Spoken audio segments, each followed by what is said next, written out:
Welcome to my American History Notes, where I'm going to talk about my conclusions I've drawn from studying American history. And you won't agree with my conclusions, maybe none of my conclusions, but you should know about the topics, people, events, and places that I discuss, and even more to be conversant in American history. This is just a survey, a surface thing. So not too deep. Want to get through a lot of material. So let's begin with the War of 1812. Under pressure, Madison asked for and obtained a declaration of war against Britain on June 19, 1812. Ironically, Britain had a few days earlier repealed one major provocation, a set of blockade orders, but this news didn't reach Congress until after war had been declared. The declaration had only narrowly passed Congress, as many were against going to war. The American military and Navy were not prepared for what the Federalists called Mr. Madison's War, what we call the War of 1812. The U.S. Army had fewer than 10,000 troops and the U.S. Navy less than 2 dozen ships. The war plan approved by Madison called for a three-pronged attack on Canada, which was a disaster, ending with the entire American army of 2,000 men at Detroit surrendering to the British without a shot being fired right after the infantry unit at Fort Dearborn, modern-day Chicago, surrendered and was massacred by Indians, and with state militia in the east refusing to cross the border into Canada. They stood on the American side of the Niagara River at the Battle of Queenston and watched the regular troops from America get slaughtered. In November of 1812, an American militia unit under command of Major General Henry Dearborn stood on their constitutional rights and refused also to move into Canada, seeing that American military was to be used for defense, not for the invasion of a foreign country. In January of 1813, British General Proctor, working with British regulars, Canadian militia, and Indians under Tecumseh, now commissioned as a British brigadier general, defeated American General Harrison's attempts to retake Detroit, and many of the wounded were murdered by the Indians. Harrison was finally able to march on Detroit in September, and as control of Lake Erie was essential to his plan, he was heartened to hear from Commodore Oliver Hazard Perry that America had won the Battle of Lake Erie on September 10th. Having to transfer from rowboat by rowboat from his disabled flagship, the Lawrence, to the Niagara, he soundly defeated the British naval contingent and sent the famous message that launched Harrison's attack on Detroit. We have met the enemy, and they are ours. This is not to be confused with the 1972 Pogo comic strip character saying, we have met the enemy, and he is us. Harrison recaptured Detroit, accompanied by Commodore Perry, on September 29, 1813. And at the Battle of the Thames on October 5th, the British force collapsed and General Tecumseh was killed. An American force under Zebulon Pike captured and burned York, now Toronto, Canada, and the accidental explosion of a magazine, a room, or a building containing arms or gunpowder killed hundreds of Americans, including Pike.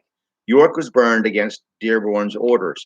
In May of 1813, with Dearborn sick, his adjutant, Colonel Winfield Scott, in cooperation with Commodore Perry, launched an ambitious operation against Fort George at the mouth of the Niagara River, but the force following the retreating British was defeated at Stony Creek. A great deal of the war was fought at sea, with Britain now blockading American ports in full. Privateers or legal pirates captured more than 800 British merchant ships. Heroic sea battles by the USS Constitution, won at the name of Old Ironsides, and Captain James Lawrence, as he died, uttered the famous words in 1813 from the deck of the USS Chesapeake, "Don't give up the ship." In the South, the Creek Indian Nation took advantage of the war to massacre settlers along the frontier, which led Tennessee militia leader Andrew Jackson to destroy their military power at the Battle of Horseshoe Bend in Alabama in March of 1814.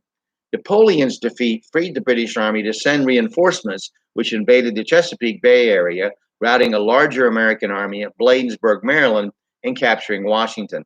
On August 24th, 1814, while Madison and Congress fled to safety in Virginia, and Dolly Madison just barely escaped after saving Gilbert Stuart's portrait of Washington, the British soldiers burned most of the government buildings in revenge for the burnings of York in Canada. They abandoned the burning due to a freak storm that killed more of their soldiers than the fighting did. Britain and the United States agreed to end the War of 1812 by signing the Treaty of Ghent on December 24th, 1814, calling for each side to give up captured territory. Slow communications prevented the news of the peace, preventing the war's biggest battle after the war was officially over, when now General Andrew Jackson, nicknamed Old Hickory, defeated the British at the Battle of New Orleans and won undying fame as the great American hero. When Madison returned to the capital after the war, he had to live in temporary quarters until the executive mansion was rebuilt. Architect James Hoban used white paint to cover the fire-blackened exterior, and from then on it was called the White House. Madison chartered a second United States bank and signed a law calling for higher tariffs to protect American manufacturers. This did not please much of the South because manufacturing was a northern monopoly, and the South found its raw materials, such as cotton, being forced north to factories rather than the free market permitting their sale to England. Rumblings of a right of states of nullification of federal laws began to be heard. Madison held to a belief that the Constitution should be strictly enforced right up until the end, vetoing a bill put forth by John Calhoun called the Bonus Bill, which would have used federal funds to build roads and canals. He felt that was the responsibility of the sovereign states. Madison lived in retirement until his death in 1836 as the last of his old colleagues, the Constitutional Convention, Jefferson and Adams, having both died on July 4th, 1826, the 50th anniversary of the Declaration of Independence. The Constitution was amended after the 10 Bill of Rights the 11th time, limiting Supreme Court jurisdiction in 1794. The 12th Amendment reworked the presidential selection process in 1803. Vermont, formerly a province of New York, then the Vermont Republic, entered the United States in 1791, Kentucky in 1792, Tennessee in 1796, Ohio in 1803, and Louisiana in 1812. Indiana came in 1816, and Mississippi in 1817. There were then 20 states in the Union. As Americans developed a language and identity of their own, the British apothecary and pharmacy became a drugstore and an 1810 newspaper ad. In 1812, redrawing congressional districts to suit their own party became known as gerrymandering after Governor Elbridge Gerry of Massachusetts. The first use of the word airline in 1813 referred to a straight distance on a map, ignoring mountains and valleys. The gambling game of Keno came from New Orleans, first mentioned in an American diary in 1814.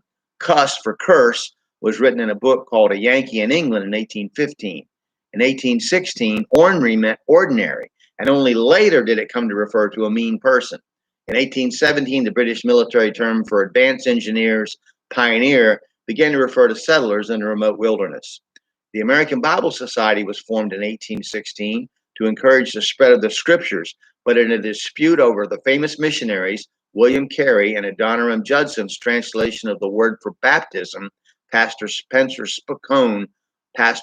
Cone, formerly president of that society, formed the American and Foreign Bible Society. We're going to start with James Monroe next time, and the era that he was in. And I hope that you will study American history, become conversant in it, have some ideas, and draw conclusions on your own.